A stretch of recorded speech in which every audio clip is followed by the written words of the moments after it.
Այսօր մի հատ վկայություն կտնեմ, որովհետեւ լսենք մի հատ աղջիկ, որը քարոզիչ է եղել, Սաֆիա անունով, ինքը ինջեղ քարոզի ժամանակ մահացել է, դժոխքն ու դրախտն է տեսել ու ինչ է տեղ ունեցել ու Հիսուսը ինչ է սե։ Հետեն կլսենք, հետեն ես կթարգմանեմ, լավ, որպեսզի համ ռուսերեն է լսեք, համ հայերենը ու դուք կտեսնիք, որ այն ես ինչ որ ցեզ իսել եմ, բոլորը ունին հոգևոր արմատներ,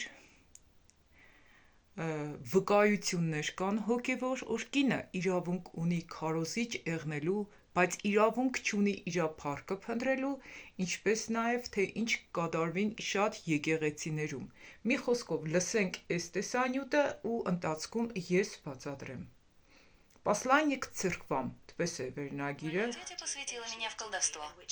Մերոպեմ։ Вы когда-нибудь представляли, что умрете в расцвете сил и получите послание самого Иисуса о будущем церкви? А теперь послушайте эту шокирующую историю из жизни. Меня зовут София Мартинс, мне 28 лет, и я выросла в Белу-Оризонте, Бразилия, в глубоко верующей семье. С ранних Ուրեմն այս աղջիկանը Սաֆիա է, որը 28 տարեկան է, ինքը մեծացել է, ծնվել ու մեծացել է մի ընտանիքում, որը ունեցել է խորը հավատք։ Հավատացյալ ընտանիքում, այսինքն։ лет я считалась в церкви вундеркиндом. В 5 лет я уже знала наизусть целые отрывки из Библии.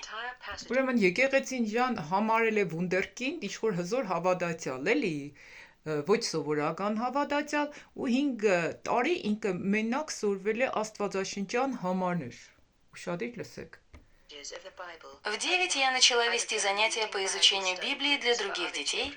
Ուրեմն 9 տարեկանում արդեն ինքը սկսել է տանել Աստվածաշնչյան ուսումնասիրություններ երեխաների հետ 9 տարեկան հասակում։ А в 12 уже выступала на молодежных конференциях.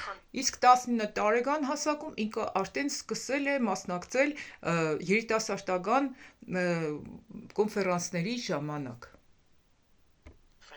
Мои родители видели в этом божественное призвание и постоянно меня поддерживали. Пастор Ուրեմն իջա ծնողները տեսել են, որ ինքը ունի Աստծուց պարգև ու ամեն ձևի իջան պատժկա են օգնել են։ называли меня помазанницей и избранницей Бога. Հովիվները իջան համարել են, որ ինքը Աստծուց ընտրված է, օծված ու ընտրված է։ Люди плакали, когда я говорила, хотя я была всего лишь ребенком. Мои Ուրեմն ուշադիր լսեք, նայեք, մարդիկ լաց են եղել, երբ որ ինքը քարոզել է։ Մարդիկ լաց են եղել, երբ որ ինքը քարոզել է։ Այսինքն կրնա եւ լաց է եղնին, երբ որ դու կխոսաս։ Ուշադիր լսեք մինչև վերջ, շատ խորն է ու ձեր բոլոր հարցերի, բոլորիդ հարցերի պատասխանները ստեղ կստանաք։ Ուղղակի ես ռուսերենն եք տնեմ, որ դուք տեսնիք, որ ես այն ինչ որ կխոսամ, նաեւ փաստերով կխոսամ։ проповеди записывали и распространяли в церквях разных конфессий. Ահա, նայեք ինչ ձևի տարածում է ունեցել, որ ինքը քարոզել է, քույրը քարոզել է ու տարբեր տեղեր ցայնագրել ու տարածել են։ Իջա քարոզները, մտածելով որ ինքը լրիվ պամազնիկ է, օդյալ է, Աստծուց ընտրված է ու տարածել են։ Меня приглашали на мероприятия по всей Бразилии и даже в другие страны. Ուրեմն եւ բոլոր Բրազիլիայի մեջ են քարոզը, ինչպես նաեւ տարբեր երկրներով մեկ, տարբեր երկրներ քարոզելու են կանչե, այս քրոջը։ Меня называли юным пророком, но, честно говоря, я не всегда до конца понимала, о чем говорю. Ուրեմն ինձ կհամարեին երիտասարդ մարգարե, բայց անկեղծ ասած, ես նույնիսկ չէի հասկնա, թե ինչի մասին կխոսամ։ Да, я знала священное писание. Да, я умела горячо молиться.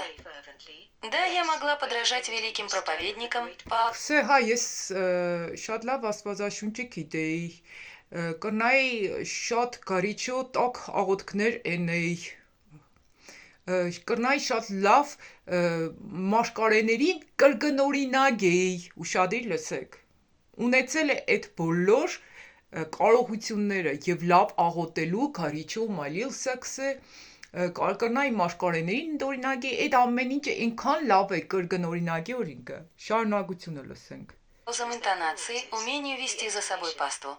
Но в глубине души я все еще Ու գսե նաև ունի այդ հնարավորությունը, որ իմ հետևիցը շատ հոտ տանեի։ Ինքը այդ ամեն մեծ շնորհը ունեցել է։ была подростком.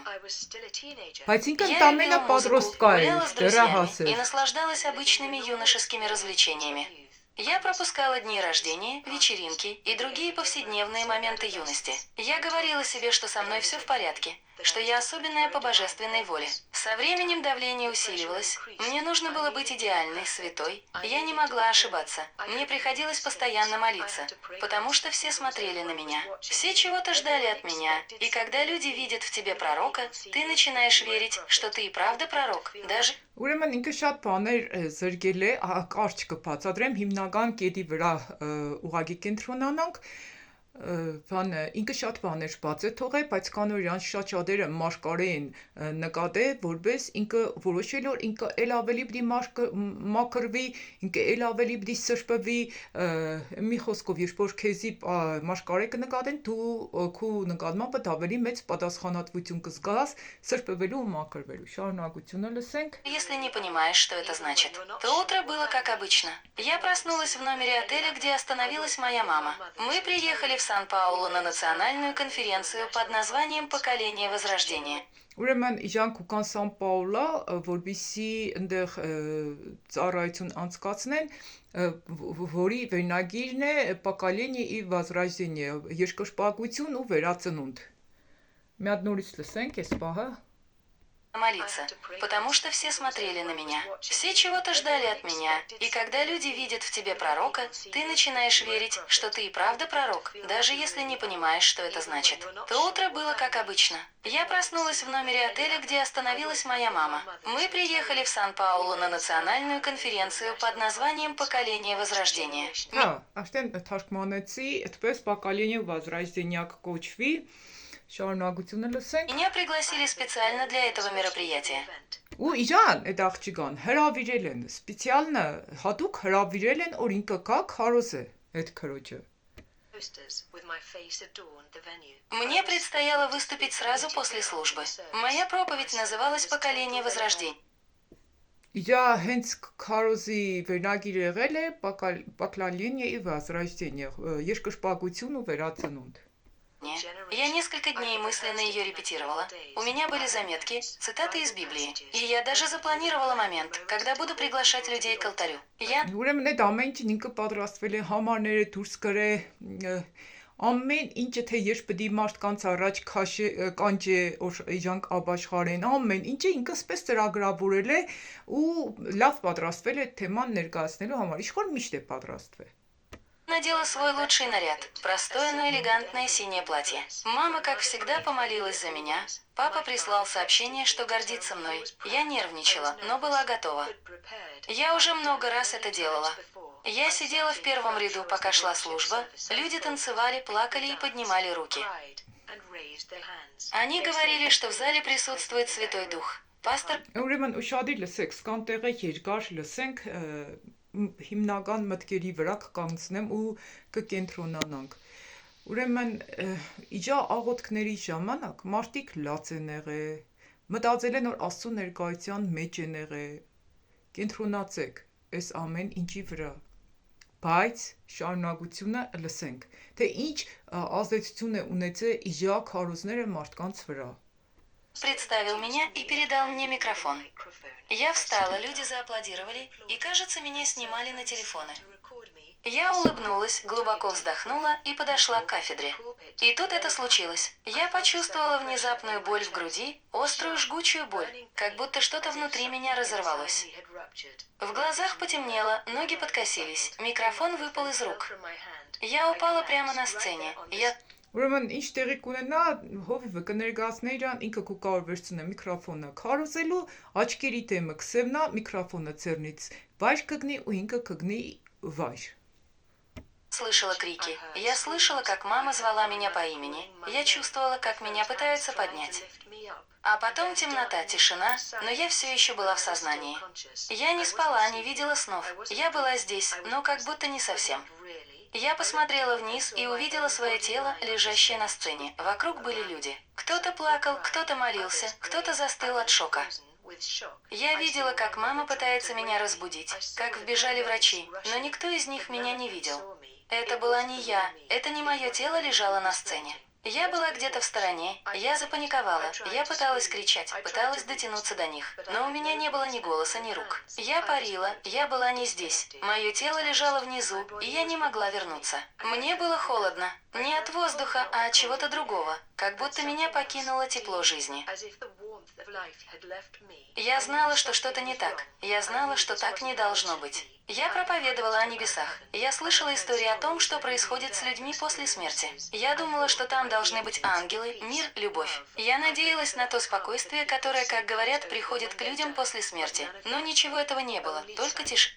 Ուրեմն ստեղ է խոսածվեն մասին ջղի մարմնից էլ է, այդ ցուրտն է զգաց է, ինքը մտածելով դի հրեշտակների մեջ եղնի, բայց հրեշտակների մեջ չի եղե։ Մի խոսքով այդ մահից հետո շատ վկայություններ լսել եք, դրա համար էլ մանրամասն չեմ թարգմանել, թե ինչ զգացողություններ կունենան։ Ուղղակի ես կուզենամ այն ինչ որ ցեզ իսել եմ այս վկայության մեջ դիք թարգմանեմ, իսկ ովքեր որ ռուսերեն հասկանան շատ ավելի լավ։ Եթե կուզեք որ թարգմանությունը ամբողջությամբ հասկանաք, խնդրեք ինչ որ մեկը թող ձեր կողքը աստվածանպայման կհանե, որպեսզի թարգմանեք։ Հիմի ես գլխավոր կետերի վրա կուզեմ ուշադրություն դարձնեմ, որ շատ եկեղեցիներ չունին Աստծո հաճությունը, որ կինը կրնա քարոզիչ եղնի, որ ինչն է Աստված ինչ կտեսնի, որ շատերի կողմից հովիվները կարող է շատերին հովիվները կրնա չընդունեն, երբ որ դու ճշմարտության մեջ կմտնես, քեզի դուրս կան, ու այս քուրը շարունակեմ երևի պատմել տեսանյութը արդեն կտեղադրեմ տագը, դուք ամբողջությամբ կտեսնեք ժողովուրդ ջան։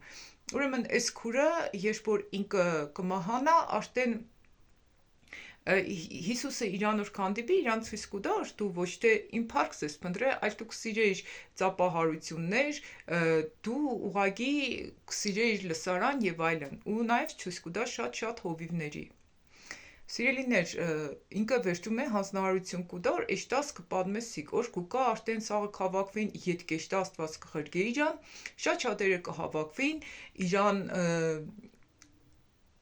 կսկսեն ինտերվյու վերցնել, կմտածեն, թե ինչ պիտի վկայ եւ այլն, բայց ինքը կերնի կվկայ, որ շատ եկեղեցիներ, ինչպես նաեւ ինքը ճշմարտության մեջ չի եղել։ Միկրոֆոնը հովիվ նոր կուտա նորից հետ կվերցնե ու ինքը եկեղեցում էլ չի ընդունվի իրա, որովհետև արդեն կսկսե ճիշտը քարոզել, իսկ ճիշտը դի կոմֆորտը չէ, հարմարավետությունը չէ, ճիշտը ընիկ է, երբ որ դու քարոզես սրբություն։ Ու դորից հետո, երբ որ ինքը կսկսե քարոզենել, այս քուրը էլ լեկցիա չի պատրաստե, այլ հոգին իրան կառաջնորդի որ քարոզե ու սկզբից կհավաքվին 4-5 հոգով, հետո նոր իրան կհրավիրեն մեկ ուրիշ տեղ, մեկ տարիմ հետո ուրիշ տեղ կհրավիրեն, որպեսզի քարոզե։ Սկանը սիրելիներ, ուղղակի տեսանյութը կրնակ ամբողջությամբ ռուսերեն տարբերակով հենց այս տեսանյութը ներքևը կտեղադրեմ, որպեսզի դուք լսեք, որովհետև Տերս էլ չառաջնորդեց ամեն մարդ, ով որ ուզենա ճիշտը իմանա, անպայման Աստված կուտա։ Ու ես պարգած կուզեի հիշեի, թե որ տեսանյութերի մեջ եմ լսե, որ կինը իրավունք ունի քարոզելու, ու եսօր Տերս բերեց այս տեսանյութը, որտեղ բոլոր միանգամից հարցերի պատասխանները կստանաք։ Ճիշտը բոլորի կողմից չի որ կընդունվի։ Ես չեմ զարմանա, երբ որ ես կտեղադրեմ շատ բաներ, քչերը կընդունեն, կրնա շատերը չընդունեն, չեմ զարմանա, որովհետև ես լսարան չեմ փնտրել, ես պարզապես կաշխատեմ իմ հարաբերություններս ամուր պահեմ Տիրոջ հետ ու չեմ աշխատի ինչ որ մարդկանց հաճելի եղնիմ, այլ պարզապես Աստծո կամքը կուզեմ կատարեմ։ Չեմ ուզեի ես երևամ, բայց կուզեմ որ միշտ Աստված երևա իմ կյանքից ցանկացած ոլորտի մեջ ու Աստծո հետ ամեն մեկիս հարաբերությունները կարգավորվի։ Սկանը սիրելիներ, նորից կկրկնեմ, Սիլքեն տեսանյութի տակ կտեղադրեմ մեկնությունների մեջ, որպեսզի դուք պարզապես Սիլքի վրա սեղմեք ու այս տեսանյութը լսեք ամբողջությամբ։